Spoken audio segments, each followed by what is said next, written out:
ഓർത്തിരിക്കാൻ എളുപ്പമുള്ള വഴികൾ അല്ലെങ്കിൽ അപ്പൊ നമുക്ക് എക്സാമിന് ചോദിക്കും കേട്ടോ. വിച്ച് അമംഗ് ദ ഫോളോയിങ്സ് അല്ലെങ്കിൽ ടെക്നിക്സ് നമുക്ക് follow. Welcome to Eduz academy. ഇന്നത്തെ പുതിയൊരു വീഡിയോയിലേക്ക് ഏവർക്കും സ്വാഗതം. ഏതൊരു പരീക്ഷയ്ക്ക് തയ്യാറെടുക്കുന്ന ഉദ്യോഗാർത്ഥിയോടും നമ്മൾ ചോദിച്ചു കഴിഞ്ഞാൽ നിങ്ങളുടെ പഠനമൊക്കെ എങ്ങനെ പോകുന്നു, എന്തെങ്കിലും ബുദ്ധിമുട്ടുണ്ടോ എന്നൊക്കെ ചോദിച്ചു കഴിഞ്ഞാൽ സാധാരണ എല്ലാവരും പറയുന്ന ഒരു മെയിൻ ആയിട്ടുള്ള ഒരു കാര്യം അല്ലേ, ഞാൻ പഠിക്കുന്നുണ്ട് പക്ഷെ പഠിക്കുന്നതൊന്നും എനിക്ക് ഓർത്തിരിക്കാനും കഴിയുന്നില്ല, അല്ലെങ്കിൽ പഠിക്കുന്ന കാര്യങ്ങൾ ഞാൻ പെട്ടെന്ന് മറന്നു പോകുന്നു. അപ്പോൾ എപ്പോഴും ഇങ്ങനെ നമ്മുടെ സ്റ്റുഡൻസും ഒക്കെ പറയാറുണ്ട്, സാർ ഞാൻ മാക്സിമം എൻ്റെ എഫേർട്ട് ഇട്ട് പഠിക്കുന്നുണ്ട് പക്ഷേ ഈ പഠിക്കുന്ന കാര്യങ്ങളൊക്കെ പെട്ടെന്ന് മറന്നു പോവാണ്, എനിക്ക് ഓർത്തെടുക്കാനായിട്ട് കഴിയുന്നില്ല എന്നുള്ള ഒരു പരാതി പല കുട്ടികളും പറഞ്ഞു കേട്ടിട്ടുണ്ട്. സോ അങ്ങനെ ഉള്ളവർക്ക് ഒരു ചെറിയ ഒരു ടെക്നിക്കുമായിട്ടാണ് ഇന്ന് ഞാൻ നിങ്ങളുടെ മുന്നിലേക്ക് വന്നിരിക്കുന്നത്. അതെ, അതായത് എക്സാമിന് വേണ്ടി ഇപ്പൊ നമ്മുടെ സ്റ്റാഫ് നഴ്സ് എക്സാം ആയിക്കോട്ടെ, അതല്ല JPHN എക്സാം ആയിക്കോട്ടെ, എക്സാമിന് അധികം ദിവസമൊന്നുമില്ല, എല്ലാവർക്കും അറിയാമല്ലേ. അപ്പോ ഈ പരീക്ഷയ്ക്ക് വേണ്ടി തയ്യാറെടുക്കുന്നവർക്ക് ഓർത്തിരിക്കാൻ എളുപ്പമുള്ള വഴികൾ അല്ലെങ്കിൽ എങ്ങനെ കാര്യങ്ങൾ ഓർത്തിരിക്കാം എന്നുള്ള ഒരു 5 ടിപ്സുമായിട്ടാണ് ഞാൻ ഇന്ന് നിങ്ങളുടെ മുന്നിലേക്ക് വന്നിരിക്കുന്നത്. സോ അതിൽ ഒന്നാമതായിട്ട് പറയുന്നത് focus on understanding the concepts. അതായത് നമ്മുടെ ഏത് ഒരു സബ്ജക്ട് എടുത്ത് നോക്കിക്കഴിഞ്ഞാലും അതിലെ കൺസെപ്റ്റ് ബേസ് ചെയ്തിട്ടായിരിക്കും നമ്മളോട് മിക്കവാറും ക്വസ്റ്റ്യൻസ് ചോദിക്കുക അല്ലെ. അതായത് ഒരു ആപ്ലിക്കേഷൻ ലെവൽ ക്വസ്റ്റ്യൻസ് ആയിരിക്കും നമുക്ക് മിക്കവാറും കിട്ടുക. അപ്പോൾ നമ്മൾ സാധാരണ പഠിക്കുന്ന പോലെ അല്ലെങ്കിൽ കാണാപ്പാഠം പഠിച്ചുകൊണ്ട് പോയി കഴിഞ്ഞാൽ നമ്മൾക്ക് ഒന്നാമത് നമ്മൾ എക്സാം ഹാളിൽ പോകുമ്പോൾ ഓൾറെഡി സ്ട്രെസ്ഡ് ആയിരിക്കും, നമുക്ക് ഒരുപാട് സ്ട്രെസ് ഇഷ്യൂസ് ഉണ്ടാകും അവിടെ എത്തുമ്പോൾ. അപ്പൊ നമുക്ക് പെട്ടെന്ന് നമ്മുടെ മെമ്മറിയിലേക്ക് വരില്ല അല്ലെ. സോ അങ്ങനെയുള്ള അല്ലെങ്കിൽ അങ്ങനെ ഒരു സിറ്റുവേഷൻ അവോയ്ഡ് ചെയ്യാനായിട്ട് നമുക്ക് എന്ത് ചെയ്യാനായിട്ട് കഴിയും, അതിനുവേണ്ടിയാണ് പറയുന്നത് focus on understanding the concepts. അതായത് കൃത്യമായിട്ടുള്ള കൺസെപ്റ്റ് മനസ്സിലാക്കി പഠിക്കുക. ഇപ്പം ഒരു ഡിസീസ് കണ്ടീഷൻ പഠിക്കുകയാണെങ്കിൽ സോ അത് എന്താണ്, അതിന്റെ എക്സാക്ട് ആയിട്ടുള്ള ഡിസീസ് കണ്ടീഷൻ എന്താണ്, അതിന്റെ പെത്തോളജി എന്താണ്, അപ്പം അത് കാരണം വരുന്ന മാനിഫെസ്റ്റേഷൻസ് എന്താണ്. സോ അങ്ങനെ ആക്ച്വലി റിലേറ്റ് ചെയ്ത് പഠിക്കുകയാണെങ്കിൽ ആക്ച്വലി നമുക്ക് ഈ പഠിക്കുന്ന കാര്യങ്ങൾ മറക്കാതെ അല്ലെങ്കിൽ കൂടുതലായിട്ട് ഓർത്തിരിക്കാനായിട്ട് കഴിയും കേട്ടോ. അപ്പൊ ഒന്നാമതായിട്ട് പറയുന്നത് focus on understanding the concepts. രണ്ടാമത് പറയുന്നത് യൂസ് വിഷ്വലൈസേഷൻ ടെക്നിക് കേട്ടോ. Use visualisation technique. എന്താണ് ഈ വിഷ്വലൈസേഷൻ ടെക്നിക്? അതായത് നമ്മൾ പഠിക്കുന്ന കാര്യങ്ങൾ നമ്മൾ ഇമാജിൻ ചെയ്യുക, നമ്മുടെ മനസ്സിൽ ആക്ച്വലി ആ ഒരു കൺസെപ്റ്റ് ഉണ്ടാകണം.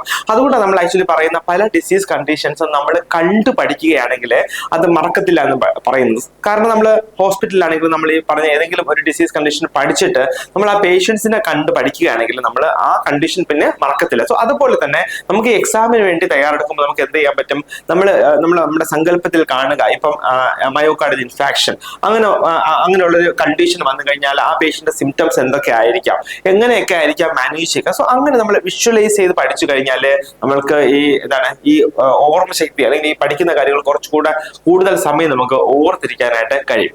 മൂന്നാമതായിട്ട് പറയുന്നത് അവോയ്ഡ് മൾട്ടി ടാസ്കിങ്. അതായത് നമ്മൾ പഠിക്കുമ്പോൾ പഠനത്തിൽ മാത്രം ശ്രദ്ധ കേന്ദ്രീകരിക്കുക, അല്ലാതെ നമ്മൾ വേറെ ചിന്തകൾ അല്ലെങ്കിൽ വേറെ പ്രവൃത്തികളൊക്കെ ചെയ്യുന്നതിന്റെ ഇടയിൽ ഒരു ടൈം പാസിന് വേണ്ടി പഠിക്കുന്നവരായി മാറാതിരിക്കുക. അത് പകരം നമ്മൾ പഠിക്കുമ്പോൾ അതിൽ മാത്രം കോൺസെൻട്രേറ്റ് ചെയ്ത് പഠിക്കുക.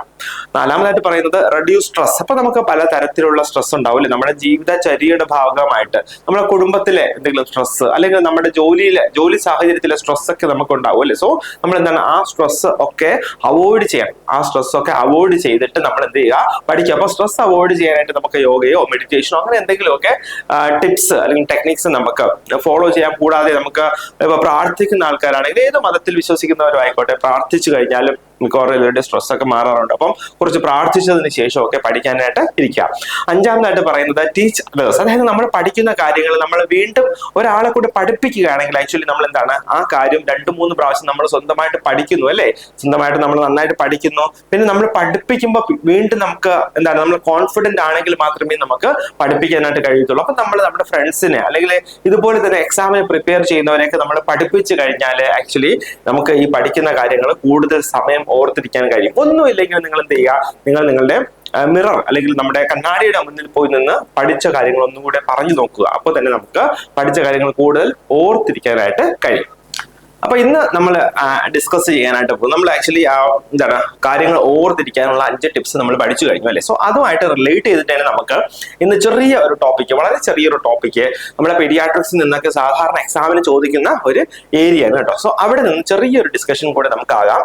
സോ അതിൽ നമ്മൾ ആദ്യം ഡിസ്കസ് ചെയ്യാനായിട്ട് പോകുന്നത് sutures and fontanelles of foetal skull. നമ്മുടെ ഫീറ്റൽ സ്കള് ഫീമെയിൽ പെൽവിസ് ഇതൊക്കെ വളരെ ഇമ്പോർട്ടന്റ് ആയിട്ടുള്ള ടോപ്പിക്സ് ആണ്. സോ ഇതിൽ ആക്ച്വലി നമ്മൾ ഇന്ന് ഡിസ്കസ് ചെയ്യാനായിട്ട് പോകുന്നത് സ്യൂച്ചേഴ്സ് കൂടാതെ ഫോണ്ടനൈൽസ് ഓഫ് ഫീറ്റൽ സ്കൾ. അപ്പം എല്ലാവർക്കും അറിയാലേ എന്താണ് ഈ സ്വീച്ചർ എന്ന് പറയുക. അതായത് ഈ കുഞ്ഞു കുട്ടികളുടെ തലയിൽ അല്ലെ, കുഞ്ഞു കുട്ടികളുടെ തലയിൽ ഇതാണ്ട് ഇതുപോലെ ഇവിടെ കാണുന്ന പോലെ കുറച്ച് വരകൾ ഉണ്ടാവില്ല, ഇറഗുലർ ആയിട്ടുള്ള കുറച്ച് വരകൾ ഉണ്ടാവില്ല. സോ ഇതിനാണ് ആക്ച്വലി നമ്മൾ സ്വീച്ചേഴ്സ് എന്ന് പറയുക അല്ലെ. അപ്പം സ്വീച്ചേഴ്സ് എന്താണ്? Sutures of the foetal skull are fibrous tissue bands that connects the bones of the skull. അതായത് നമ്മുടെ സ്കള്ളിലെ ബോൺസ്, പലതരത്തിലുള്ള ബോൺസ് ഉണ്ട് അല്ലെ. ഫ്രണ്ടൽ ബോൺ ഉണ്ട്, അതുപോലെ ഓക്സിപിറ്റൽ ബോൺ ഉണ്ട്. സോ ഇങ്ങനെയുള്ള പല ബോൺസിനെ തമ്മിൽ കണക്ട് ചെയ്യുന്ന ആക്ച്വലി ഒരു ഫൈബ്രസ് ടിഷ്യൂ ബാൻഡിനെയാണ് നമ്മൾ എന്ത് പറയുന്നത്? സ്വീച്ചേഴ്സ് എന്ന് പറയുക. സോ എന്താണ് സ്വീച്ചേഴ്സിന്റെ പ്രത്യേകത? Switches allow the skull to change the shape and grow during pregnancy and infancy. അതായത് ഈ നമ്മുടെ പ്രഗ്നൻസിയുടെ സമയത്തും കൂടാതെ ഇൻഫന്റ് ഒക്കെ ആയിരിക്കുമ്പോൾ എന്താണ് നമ്മുടെ സ്കള്ള് കുറച്ചുകൂടെയൊക്കെ വലുതാവുമല്ലേ. സോ അപ്പോ ഈ വലുതാകുന്നതനുസരിച്ച് അതിന് ഷേപ്പിലേക്ക് ചേഞ്ച് ചെയ്യിക്കാനായിട്ടൊക്കെ ആക്ച്വലി സ്വീച്ചേഴ്സ് ഹെൽപ്പ് ചെയ്യുന്നുണ്ടെന്ന് പറയുക കേട്ടോ. അപ്പൊ നമുക്ക് ഡിഫറെന്റ് ടൈപ്സ് ഓഫ് സ്വീച്ചേഴ്സ് നമുക്ക് നോക്കാം. ആക്ച്വലി നമ്മൾ നോക്കുകയാണെങ്കിൽ നമുക്ക് 4 തരത്തിലുള്ള സ്വീച്ചേഴ്സ് ഉണ്ട് കേട്ടോ. 4 തരത്തിലുള്ള സ്വീച്ചേഴ്സ് ഉണ്ട്. സോ ഏതൊക്കെയാണ് ഈ 4 തരത്തിലുള്ള സ്വീച്ചേഴ്സ്? ഒന്നാമതായിട്ട് നമ്മൾ പറയുകയാണെങ്കിൽ സജേറ്റൽ സ്വീച്ചർ. സജേറ്റൽ സ്വീച്ചർ അതിന് വേറൊരു പേരുണ്ട്, ലോഞ്ചിറ്റ്യൂഡിനൽ സ്വീച്ചർ കേട്ടോ. അപ്പൊ ഈ പേരുകളെല്ലാം, അതായത് ഒരു കാര്യത്തിന് ഇപ്പൊ 2 3 പേരുകളൊക്കെ ഉണ്ടാവും. സോ ഈ പേരുകളെല്ലാം നമ്മൾ പഠിച്ചിരിക്കണം. സജേറ്റൽ സ്വീച്ചർ അല്ലെങ്കിൽ എന്താണ് ലോഞ്ചിറ്റ്യൂഡിനൽ സ്വീച്ചർ, കൂടാതെ കൊറോണൽ സ്വീച്ചർ. നമുക്ക് ജസ്റ്റ് ഒന്ന് നോക്കി പോകാം. എന്താണ് ഈ സജേറ്റൽ സ്വീച്ചർ അല്ലെങ്കിൽ ലോഞ്ചിറ്റ്യൂഡിനൽ സ്വീച്ചർ എന്ന് പറയുക? സോ സജേറ്റൽ സ്വീച്ചർ എന്ന് പറഞ്ഞു കഴിഞ്ഞാൽ ബിറ്റ്വീൻ 2 പരേറ്റൽ ബോൺസ് അല്ലെ. നമ്മുടെ പരേറ്റൽ ബോൺ, ഇതാണ് നമ്മുടെ പരേറ്റൽ ബോൺസ് അല്ലെ. ഈ പരേറ്റൽ ബോൺസിന് ഇടയിലുള്ള സ്വീച്ചറിനാണ് നമ്മൾ എന്ത് പറയുന്നത്? സജേറ്റൽ സ്വീച്ചർ എന്ന് പറയുന്നത്. സജേറ്റൽ സ്വീച്ചർ എന്ന് പറയുന്നത് കൂടാതെ അത് ലെങ്ത് വൈസിലാണ് കാണുന്നത്. ഇല്ലാണ്ട് ഈ ഡയഗ്രത്തിൽ കാണുന്ന പോലെ അത് ലെങ്ത് വൈസ് അല്ലെങ്കിൽ ലോഞ്ചിറ്റ്യൂഡിനലി കാണുന്നത്. അതുകൊണ്ടാണ് നമ്മൾ അതിനെ ലോഞ്ചിറ്റ്യൂഡിനൽ സ്വീച്ചർ എന്ന് പറയുക. സോ ബിറ്റ്വീൻ 2 പരേറ്റൽ ബോൺസ് ആണ് ഇത് സജേറ്റൽ സ്വീച്ചർ അല്ലെങ്കിൽ ലോഞ്ചിറ്റ്യൂഡിനൽ സ്വീച്ചർ കേട്ടോ. അപ്പൊ രണ്ടാമത് നമ്മൾ ഡിസ്കസ് ചെയ്യുന്നത് കൊറോണൽ സ്വീച്ചർ. രണ്ടാമത് ഡിസ്കസ് ചെയ്യുന്നത് എന്താണ്? കൊറോണൽ സ്വീച്ചർ. അപ്പോ ഈ കൊറോണൽ സ്വീച്ചറിന്റെ ലൊക്കേഷൻ അല്ലെങ്കിൽ പ്രത്യേകത എന്താണ്? സോ കൊറോണൽ സ്വീച്ചർ എവിടെ കാണപ്പെടുക? Between the parietal and frontal bone on each other അല്ലെ. അതായത് ഇത് ഞാൻ പറഞ്ഞു, ഇത് നമ്മുടെ പെരേറ്റൽ ബോൺ ആണ്, ഇത് നമ്മുടെ ഫ്രണ്ടൽ ബോൺ ആണ്. സോ നമ്മുടെ കൊറോണൽ സ്വീച്ചർ എവിടെ ആയിരിക്കാം? Between the parietal and frontal bone on either side. അതായത് ഞാൻ പറഞ്ഞു ഇത് നമ്മുടെ പെരേറ്റൽ ബോൺ ആണ്, ഇത് നമ്മുടെ ഫ്രണ്ടൽ ബോൺ ആണ് അല്ലേ. അപ്പൊ സോ 2 വശത്ത് നമുക്ക് പെരേറ്റൽ ബോൺ ഉണ്ട്. സോ ഈ പെരേറ്റൽ ബോണിന്റെയും ഈ ഫ്രണ്ടൽ ബോണിന്റെയും ഇടയ്ക്ക് വരുന്ന ഈ സ്വീച്ചറിനെയാണ് നമ്മൾ എന്ത് പറയുന്നത്? കൊറോണൽ സ്വീച്ചർ എന്ന് പറയുക കേട്ടോ. മറക്കരുത്, കൊറോണൽ സ്വീച്ചർ എന്ന് പറയുക. അപ്പൊ എന്തുകൊണ്ടാണ് ഈ കൊറോണൽ സ്വീച്ചർ എന്നതിന് പേര് കിട്ടിയത്? കാരണം ഇത് നമ്മുടെ തല ഏതാണ്ട് ഇങ്ങനെ റൊട്ടേറ്റ് അല്ലെങ്കിൽ സർക്കിൾ അല്ലെങ്കിൽ എൻസർക്കിൾ ഇത് വരുന്ന ഒരു സ്വീച്ചർ ആണ് ഈ കൊറോണൽ സ്വീച്ചർ. സോ ഇതിന് പേര് വരാൻ കാരണം ക്രൗൺ ലൈക്ക് അപ്പിയറൻസ് എന്നാ പറയുന്നത് കേട്ടോ. Crown like appearance. ക്രൗൺ എന്ന് പറഞ്ഞാൽ അറിയാലോ, നമ്മുടെ കിരീടം, അതായത് ഒരു കിരീടം അല്ലെങ്കിൽ ഒരു തൊപ്പി വെച്ച് കഴിഞ്ഞാൽ നമ്മൾ ഇങ്ങനെ വെക്കുക അല്ലെ. സോ അതുകൊണ്ടാണ് ഈ ഫ്രണ്ട് മൊത്തം കവർ ചെയ്ത് വരുന്ന സ്വീച്ചർ ആയത് കാരണമാണ് അതിന് എന്ത് പറയുന്നത്? കൊറോണൽ സ്വീച്ചർ എന്ന് പറയുക. അപ്പൊ നമ്മൾ പഠിച്ചു, ആദ്യത്തേത് സജേറ്റൽ സ്വീച്ചർ അല്ലെങ്കിൽ ലോഞ്ചിറ്റ്യൂഡിനൽ സ്വീച്ചർ, രണ്ടാമത്തേത് കൊറോണൽ സ്വീച്ചർ. മൂന്നാമത്തെ സ്വീച്ചർ ഏതാണ്? മൂന്നാമത്തെ സ്വീച്ചർ നമ്മൾ പഠിക്കാൻ പോകുന്നതാണ് ഫ്രണ്ടൽ സ്വീച്ചർ അല്ലെങ്കിൽ മെറ്റോപിക് സ്വീച്ചർ കേട്ടോ. ഫ്രണ്ടൽ സ്വീച്ചർ അല്ലെങ്കിൽ മെറ്റോപിക് സ്വീച്ചർ. അപ്പൊ ഫ്രണ്ടൽ സ്വീച്ചർ എന്ന് പേര് കേൾക്കുമ്പോൾ തന്നെ നമുക്ക് അറിയാലോ എന്താണ് അത്? ഫ്രണ്ടൽ ബോണിൽ കാണുന്ന ഒരു സ്വീച്ചർ ആയിരിക്കും നമ്മുടെ ഫ്രണ്ടൽ സ്വീച്ചർ. അപ്പം ബിറ്റ്വീൻ 2 ഫ്രണ്ടൽ ബോൺസ് ആണ്. ഇത് നമ്മുടെ ഫ്രണ്ടൽ ബോൺ ആണ്, ഇത് നമ്മുടെ ഫ്രണ്ടൽ ബോൺ ആണ്. സോ ഈ ഫ്രണ്ടൽ ബോണിന് ഇടയ്ക്ക് വരുന്ന സ്വീച്ചർ നമ്മൾ എന്ത് പറയും? മെറ്റോപിക് സ്വീച്ചർ എന്ന് പറയും. ഇതിന് വളരെ ഇമ്പോർട്ടന്റ് അല്ലെങ്കിൽ വളരെ പ്രാധാന്യമുണ്ട്. എന്തുകൊണ്ടാ? This is the first skull suture to close physiologically. അതായത് ഫിസിയോളജിക്കലി ഏറ്റവും ആദ്യം ക്ലോസ് ആകുന്ന സ്കൾ സ്വീച്ചർ ഏതാണെന്ന് ചോദിച്ചു കഴിഞ്ഞാൽ ആൻസർ എന്താണ്? ഫ്രണ്ടൽ സ്വീച്ചർ അല്ലെങ്കിൽ മെറ്റോപിക് സ്വീച്ചർ. സോ ഇതാണ് ഏറ്റവും ആദ്യം ക്ലോസ് ആകുന്ന, ഫിസിയോളജിക്കലി ക്ലോസ് ആകുന്ന സ്കൾ സ്വീച്ചർ ഏതാണ്? ഫ്രണ്ടൽ സ്വീച്ചർ അല്ലെങ്കിൽ മെറ്റോപിക് സ്വീച്ചർ. നെക്സ്റ്റ് നാലാമതായിട്ട് നമ്മൾ പഠിക്കുന്നത് ലംബോയിഡ് സ്വീച്ചർ കേട്ടോ. ലംബോയിഡ് സ്വീച്ചർ. സോ ഇത് എവിടെ കാണുന്നത്? Separate the occipital bone and 2 parietal bones ആണ്. നമ്മുടെ ഓക്സിപിറ്റൽ ബോൺ ഇതായിരിക്കുന്നു അല്ലെ. പെരേറ്റൽ ബോൺ ഇവിടെ ഇരിക്കുന്നത്. അപ്പം ഈ ഓക്സിപിറ്റൽ ബോണിനെയും പരേറ്റൽ ബോണിനെയും തമ്മില് സെപ്പറേറ്റ് ചെയ്യുന്ന സ്വീച്ചറിനാണ് നമ്മൾ എന്ത് പറയുന്നത്? ലാംഡോയിഡ് സ്വീച്ചർ എന്ന് പറയുക. So lambdoid suture. അപ്പൊ നമ്മൾ ഏതൊക്കെ സ്വീച്ചേഴ്സ് പഠിച്ചു? നമ്മൾ ആദ്യം പഠിച്ചത് നമ്മുടെ സജേറ്റൽ സ്വീച്ചർ അല്ലെങ്കിൽ ലോഞ്ചിറ്റ്യൂഡിനൽ സ്വീച്ചർ, രണ്ടാമതായിട്ട് കൊറോണൽ സ്വീച്ചർ, മൂന്നാമതായിട്ട് ഫ്രണ്ടൽ അല്ലെങ്കിൽ മെറ്റോപിക് സ്വീച്ചർ, നാലാമതായിട്ട് ലാംഡോയിഡ് സ്വീച്ചർ. ഇമ്പോർട്ടന്റ് ആണ്.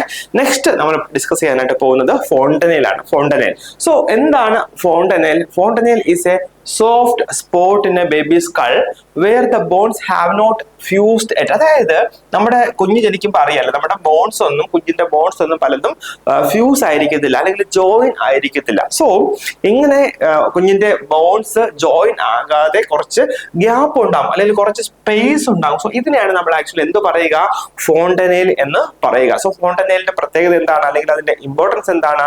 Allows the brain and skull to grow during infancy. അതായത് കുഞ്ഞ് ജനിച്ചു കഴിഞ്ഞാലും കുഞ്ഞിന്റെ ബ്രെയിനും സ്കള്ളും ഒക്കെ ഡെവലപ്പ് ചെയ്യുമ്പോൾ ആക്ച്വലി അതിനു വേണ്ടി ഹെൽപ്പ് ചെയ്യുന്ന അല്ലെങ്കിൽ ഡെവലപ്പ് ചെയ്യുമ്പോൾ ഇത് ഫ്യൂസ് ആയി കഴിഞ്ഞാൽ പിന്നെ ഇതിന് നമ്മുടെ ബ്രെയിനിന് ഡെവലപ്പ് ആകാനുള്ള സ്പേസ് അവിടെ കിട്ടുന്നില്ല അല്ലെ. സോ അതുകൊണ്ട് തന്നെ ഡെവലപ്പ് ആകാൻ ആവശ്യമായിട്ടുള്ള അല്ലെങ്കിൽ അഡിക്വേറ്റ് ആയിട്ടുള്ള സ്പേസ് കൊടുക്കുക എന്നുള്ളതാണ് ഈ ഫോണ്ടനെയിൽസിന്റെ പ്രത്യേകത കേട്ടോ. ഫോണ്ടനെയിൽസിന്റെ പ്രത്യേകത എന്താണ്? Allow the brain and skull to grow during infancy. So അതാണ് ഫോണ്ടനെയിൽ. അപ്പൊ നമുക്ക് എത്ര ഫോണ്ടനെയിൽ ഉണ്ട്? സോ ഫോണ്ടനെയിൽസ് നമുക്ക് 6 ഫോണ്ടനെയിൽസ് ഉണ്ട് കേട്ടോ. 6 ഫോണ്ടനെയിൽസ് ഉണ്ട്. അതിനെ കുറിച്ച് നമുക്ക് ജസ്റ്റ് ഒന്ന് ഡിസ്കസ് ചെയ്യാം. സോ ഇത് ഫോണ്ടനെയിൽസ് എന്ന് പറഞ്ഞാൽ അഗെയിൻ നമ്മൾ പറയുന്നു wide gap between the suture lines. അതായത് സ്വീച്ചർ ലൈൻസിനിടയിൽ വൈഡ് ആയിട്ട് കാണുന്ന ഈ ഗ്യാപ്പിനെയാണ് നമ്മൾ എന്ത് പറയുന്നത്? ഫോണ്ടനെയിൽസ് എന്ന് പറയുക. അപ്പൊ നമുക്ക് 6 തരത്തിലുള്ള ഫോണ്ടനെയിൽസ് ഉണ്ട്. ഒന്ന് ആന്റീരിയർ ഫോണ്ടനെയിൽ അല്ലെങ്കിൽ ബ്രക്മ എന്ന് പറയും. രണ്ടാമതായിട്ട് പോസ്റ്റീരിയർ ഫോണ്ടനെയിൽ അല്ലെങ്കിൽ ലാംഡ എന്ന് പറയും. മൂന്നാമതായിട്ട് 2 വശത്തും വരുന്നുണ്ട് കേട്ടോ, ആന്റീരിയോ ലാറ്ററൽ അല്ലെങ്കിൽ സ്ഫീനോയിഡ് ഫോണ്ടനെയിൽ. അതാണ് ഈ ഡയഗ്രത്തിൽ നമുക്ക് ഇവിടെ കാണാം. ഇതാണ് ആന്റീരിയോ ലാറ്ററൽ അല്ലെങ്കിൽ സ്ഫീനോയിഡൽ ഫോണ്ടനെയിൽ. കൂടാതെ നമുക്ക് പിന്നെ 2 വശത്തും കാണുന്നതാണ് ഈ മാസ്റ്റോയിഡ് ഫോണ്ടനെയിൽ കേട്ടോ. മാസ്റ്റോയിഡ് ഫോണ്ടനെയിൽ അല്ലെങ്കിൽ പോസ്റ്റീരിയോ ലാറ്ററൽ ഫോണ്ടനെയിൽ എന്ന് പറയാം. നമുക്ക് അങ്ങനെ 6 ഫോണ്ടനെയിൽസ് ആണ് ഒരു കുഞ്ഞിന്റെ സ്കള്ളിൽ കാണുക. സോ ആദ്യം നമുക്ക് പഠിക്കാനുള്ളത് എന്താണ്? ആന്റീരിയർ ഫോണ്ടനെയിൽ കേട്ടോ. Anterior fontanelle. So anterior fontanelle എങ്ങനെ ജോയിൻ ചെയ്തിരിക്കുന്നത്, ഫോം ചെയ്തിരിക്കുന്നത്? Form by joining 4 sutures in mid plane. Mid പ്ലെയിനിൽ തന്നെ 4 സ്വീച്ചേഴ്സ് ജോയിൻ ആയിട്ടാണ് എന്ത് നമ്മുടെ ആന്റീരിയർ ഫോണ്ടനെയിൽ ഫോം ചെയ്തിരിക്കുന്നത്. സോ നമുക്ക് ജസ്റ്റ് ഒന്ന് നോക്കാം ഏതൊക്കെയാണ് ആ 4 സ്വീച്ചേഴ്സ് എന്ന് പറയുക. സോ ഇതാണ് നമ്മുടെ ആന്റീരിയർ ഫോണ്ടനെയിൽ കേട്ടോ. ഇതാണ് നമ്മുടെ ആന്റീരിയർ ഫോണ്ടനെയിൽ. സോ ഈ ആന്റീരിയർ ഫോണ്ടനെയിലിന്റെ ഫ്രണ്ടിൽ നമുക്ക് ഇവിടെ നോക്കിക്കഴിഞ്ഞാൽ ഇവിടെ ഏത് സ്വീച്ചർ ആയിരുന്നു നമ്മൾ പറഞ്ഞത്? ഇവിടെ ഫ്രണ്ടൽ സ്വീച്ചർ അല്ലെ, anteriorly frontal suture. Then posteriorly ഇതേതായിരുന്നു? നമ്മുടെ ലോഞ്ചിറ്റ്യൂഡിനൽ സ്വീച്ചർ അല്ലെങ്കിൽ സജൈറ്റൽ സ്വീച്ചർ എന്ന് നമ്മൾ പറഞ്ഞു അല്ലെ, സജൈറ്റൽ സ്വീച്ചർ. 2 സൈഡിൽ ഇതാണ്ട് ഇത് നമ്മുടെ കൊറോണൽ സ്വീച്ചേഴ്സ്. അപ്പൊ ഈ സ്വീച്ചേഴ്സ് എല്ലാം കൂടെ ജോയിൻ ചെയ്തിട്ടാണ് ഏത് ഫോണ്ടനെയിൽ ഫോം ചെയ്തിരിക്കുന്നത്? നമ്മുടെ ആന്റീരിയർ ഫോണ്ടനെയിൽ ഫോം ചെയ്തിരിക്കുന്നത്. അപ്പൊ നമുക്ക് എക്സാമിന് ചോദിക്കും കേട്ടോ, which among the following sutures join to form anterior fontanelle, അങ്ങനെയൊക്കെ പറഞ്ഞിട്ട് എക്സാമിന് ചോദിക്കാം കേട്ടോ. ഇനി ഒരു ഇമ്പോർട്ടന്റ് ആയിട്ടുള്ള കാര്യമുള്ളത് ഈ ആന്റീരിയർ ഫോണ്ടനെയിലിന്റെ ഷേപ്പ് എന്താണ്? സാധാരണ എക്സാമിന് ചോദിക്കുന്നതാണ്. എന്നിട്ട് ഇത് എന്ത് ഷേപ്പാണ്? ഇത് ഒരു ഡയമണ്ട് ഷേപ്പ് ആണ്. സോ ആന്റീരിയർ ഫോണ്ടനെയിൽ ഏത് ഷേപ്പാണ്? ആന്റീരിയർ ഫോണ്ടനെയിൽ ഒരു ഡയമണ്ട് ഷേപ്ഡ് ആയിട്ടുള്ള ഫോണ്ടനെയിലാണ്. അപ്പം ആന്റീരിയർ ഫോണ്ടനെയിൽ ഏതാണ്? ഡയമണ്ട് ഷേപ്ഡ് ആണ്, മാർക്ക് പോകരുത്. അപ്പൊ നമ്മളത് എങ്ങനെ ഓർത്തിരിക്കും? സോ ആന്റീരിയർ ഫോണ്ടനെയിൽ ഡയമണ്ട് ഷേപ്ഡ് ആണ്. ഞാനൊക്കെ ആക്ച്വലി ഓർത്തിരുന്നത് AD കേട്ടോ. അതായത് എന്താണ്? ആന്റീരിയർ ഫോണ്ടനെയിൽ ഒരു ഡയമണ്ട് ഷേപ്ഡ് ആയിട്ടുള്ള ഒരു ഫോണ്ടനെയിൽ ആണ്. Then anterior, posterior and transverse diameter അല്ലെങ്കിൽ ഡയമീറ്റർ ഓഫ് ആന്റീരിയർ ഫോണ്ടനെയിൽ എന്ന് പറയുന്നത് എത്രയാണ്? 3 സെന്റിമീറ്റർ കേട്ടോ. 3 സെന്റിമീറ്റർ ആണ് ഡയമീറ്റർ ഓഫ് ആന്റീരിയർ ഫോണ്ടനെയിൽ എന്ന് പറയുന്നത്. നമുക്ക് ഈ ഡയഗ്രത്തിൽ നോക്കിക്കഴിഞ്ഞാൽ അറിയാം. ഇതാണ് ഡയമീറ്റർ പറയുക. ഇതാണ് 3 സെന്റിമീറ്റർ ആണ് ആന്റീരിയർ, പോസ്റ്റീരിയർ. അതുകൂടാതെ തന്നെ transverse side to side diameter നോക്കിക്കഴിഞ്ഞാലും 3 സെന്റിമീറ്റർ ഈച്ച് ആണ്. വളരെ ഇമ്പോർട്ടന്റ് ആയിട്ട് ഓർക്കേണ്ട കാര്യം ഓസിഫൈഡ് അറ്റ് 18 months. എന്താണ് ഓസിഫിക്കേഷൻ എന്ന് പറയുക? അല്ലെങ്കിൽ ഈ ആന്റീരിയർ ഫോണ്ടനെയിൽ ക്ലോസ് ആകുന്നത് എപ്പോഴാണ്? 18 മാസം അല്ലെങ്കിൽ 1.5 വയസ്സാകുമ്പോഴത്തേക്കാണ് ആന്റീരിയർ ഫോണ്ടനെയിൽ ക്ലോസ് ആകുക. Then suppose fails to ossify after 24 months. കുഞ്ഞിന് 2 വയസ്സായതിനു ശേഷവും ആന്റീരിയർ ഫോണ്ടനെയിൽ ക്ലോസ് ആയിട്ടില്ല അല്ലെങ്കിൽ ഓസിഫൈ ആയിട്ടില്ല എന്ന് വെച്ചാൽ എന്താണ് അതിന്റെ അർത്ഥം? കുഞ്ഞിന് എന്തെങ്കിലും ഒരു അബ്നോർമാലിറ്റി ഉണ്ട്, അത് പെത്തോളജിക്കൽ ആണ് എന്നാണ് പറയുക. അപ്പൊ നമുക്ക് ജസ്റ്റ് അതിന്റെ റീസൺസ് എന്തൊക്കെയാണെന്ന് നോക്കാം. ഡിലേഡ് ആന്റീരിയർ ഫോണ്ടനെയിൽ ക്ലോഷർ അല്ലെങ്കിൽ causes of delayed anterior fontanelle closure എന്തൊക്കെയാണ്? ഒന്നാമതായിട്ട് പറയുന്നത് ഹൈപ്പോതൈറോയിഡിസം. അതായത് കുഞ്ഞിന് ഹൈപ്പോതൈറോയിഡിസം ഉണ്ടെങ്കിൽ ഈ ആന്റീരിയർ ഫോണ്ടനെയിൽ ക്ലോസ് ആകാൻ ഡിലേ കാണിക്കും കേട്ടോ. രണ്ടാമത് പറയുക ഡൗൺ സിൻഡ്രോം. നമ്മൾ പഠിച്ചിട്ടുണ്ട് അല്ലെ, ട്രൈസോമി 21 ആണ് ഡൗൺ സിൻഡ്രോം എന്ന് പറയുക. സോ ഡൗൺ സിൻഡ്രോം ഉണ്ടെങ്കിലും ഈ ആന്റീരിയർ ഫോണ്ടനൽ ക്ലോഷറിന് ഡിലേ കാണിക്കും. മൂന്നാമതായിട്ട് പറയുന്ന ഇൻക്രീസ്ഡ് ICP. എന്താണ് ICP? ഇൻട്രാക്രേനിയൽ പ്രഷർ അല്ലെ. നോർമൽ ICP എത്രയാണ്? 5 to 15. ഇമ്പോർട്ടന്റ് ആണ് ഇതൊക്കെ. 5 to 15 millimeters of mercury ആണ് നോർമൽ ഇൻട്രാക്രേനിയൽ പ്രഷർ. സോ ഈ ഇൻട്രാക്രേനിയൽ പ്രഷർ ഇൻക്രീസ് ആയിട്ടുണ്ടെങ്കിലും ആന്റീരിയർ ഫോണ്ടനൽ ക്ലോഷറിന് ഡിലേ കാണിക്കും. നാലാമതായിട്ട് പറയുന്ന റിക്കറ്റ്സ് അല്ലെ. എന്താ റിക്കറ്റ്സ്? വൈറ്റമിൻ ഡിയുടെ ഡെഫിഷ്യൻസി കൊണ്ടുവരുന്ന അസുഖമാണ് റിക്കറ്റ്സ്. സോ റിക്കറ്റ്സ് കാരണവും ഈ delay in anterior fontanelle closure ഉണ്ടാകാറുണ്ട് കേട്ടോ. സോ ഇതൊക്കെയാണ് causes of delayed anterior fontanelle closure. Next നമ്മൾ ഡിസ്കസ് ചെയ്യാനായിട്ട് പോകുന്നത് പോസ്റ്റീരിയർ ഫോണ്ടനൽ. അതായത് നമ്മുടെ ആന്റീരിയർ ഫോണ്ടനൽ പറഞ്ഞു എന്തായിരുന്നു? ഡയമണ്ട് ഷേപ്ഡ് ആണ്. അത് എപ്പോഴാണ് ക്ലോസ് ആകുന്നത്? കുഞ്ഞിന് 1.5 വയസ്സ് അല്ലെങ്കിൽ 18 മാസം ആകുമ്പോഴാണ് ക്ലോസ് ആകുന്നത് എന്ന് പറഞ്ഞു. അതിന്റെ ഷേപ്പ് എന്തായിരുന്നു? ഡയമണ്ട് ഷേപ്ഡ് ആയിരുന്നു.